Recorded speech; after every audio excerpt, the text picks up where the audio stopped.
Assalamualaikum warahmatullahi wabarakatuh. Perkenalkan, nama saya Ihdala Dinala Alia dengan NIM 33010230126. Di sini saya akan menjelaskan materi tentang interpretasi hukum terhadap kasus kenakalan remaja di Indonesia. Kenakalan remaja adalah suatu perbuatan yang melanggar norma, aturan, atau hukum dalam masyarakat yang dilakukan pada usia remaja atau transisi masa anak-anak ke dewasa. Kenakalan remaja merupakan gejala patologi sosial pada remaja yang disebabkan oleh suatu bentuk pengabdian sosial yang pada akhirnya menyebabkan perilaku menyimpang. Kenakalan remaja memang diperlukan dalam upaya anak mencari jati diri, namun ada batas-batas yang harus dipatuhi, sehingga suatu kenakalan masih relevan untuk digunakan sebagai wahana menentukan atau mencari identitas diri. Bila batas-batas itu dilanggar, maka perbuatan tersebut masuk ke dalam ranah hukum pidana. Faktor-faktor penyebab terjadinya kenakalan remaja pada umumnya karena expectation gap atau tidak adanya persesuaian antara cita-cita dengan sarana yang dapat menunjang tercapainya cita-cita tersebut. Secara teoritis, upaya penanggulangan masalah kejahatan termasuk perilaku kenakalan remaja sebagai suatu fenomena sosial.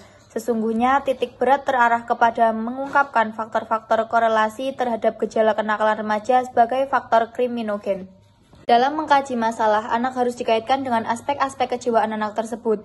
Di samping perlu juga diperhatikan aspek dari luar yang dapat mempengaruhi anak menjadi nakal.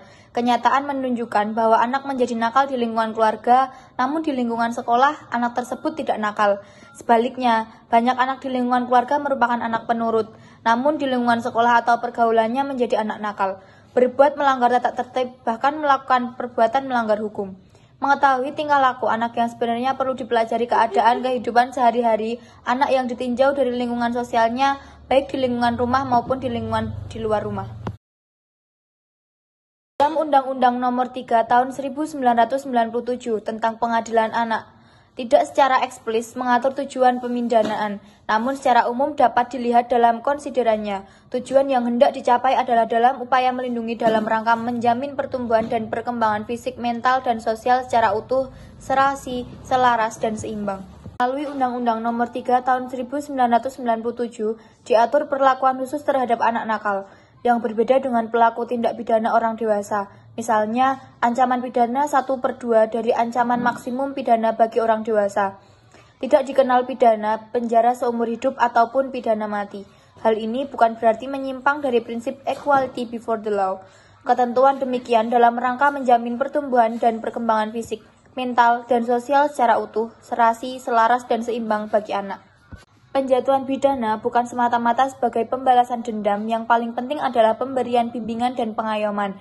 Pengayoman sekaligus kepada masyarakat dan kepada terpidana sendiri agar menjadi insyaf dan dapat menjadi anggota masyarakat yang baik.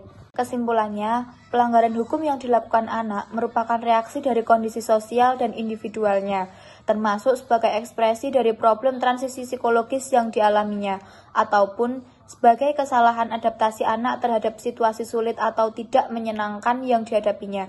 Penegakan hukum terhadap anak hendaknya bertujuan memberikan perlindungan hukum dengan mengedepankan yang terbaik bagi anak, demi kesejahteraan anak yang merupakan bagian integral dari kesejahteraan sosial. Sekian sedikit penjelasan tentang materi interpretasi hukum terhadap kenakalan remaja dari saya. Kurang lebihnya mohon maaf. Wassalamualaikum warahmatullahi wabarakatuh.